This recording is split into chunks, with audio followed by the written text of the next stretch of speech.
చాలామంది చెప్తారు ఉపవాసం ఉండాలి, కానీ మాకు షుగర్ ఉంది అయ్యగారు, మాకు బీపీ ఉంది అయ్యగారు అని మాట్లాడుతూ ఉంటారు.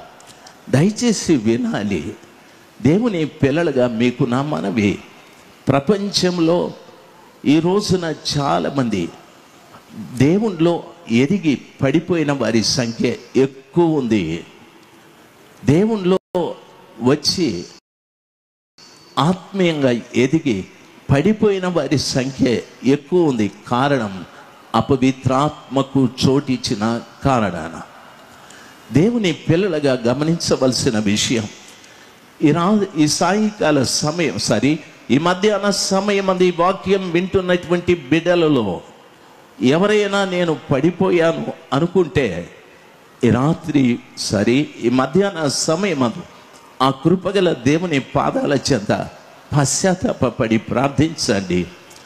దేవా నన్ను కనికరించండి, నా తప్పితాన్ని మీరు నాకు తెలియజెప్పారు, నేను పడిపోతే నా జీవితం పాడైపోతుంది.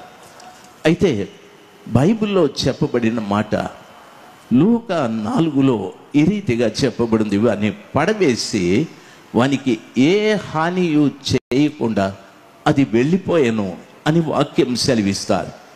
అపవిత్రాత్మ ఒక వ్యక్తిని పడవేసిన తరువాత వానికి హాని చేసే పని అది చేస్తుంది, హాని చేస్తుంది.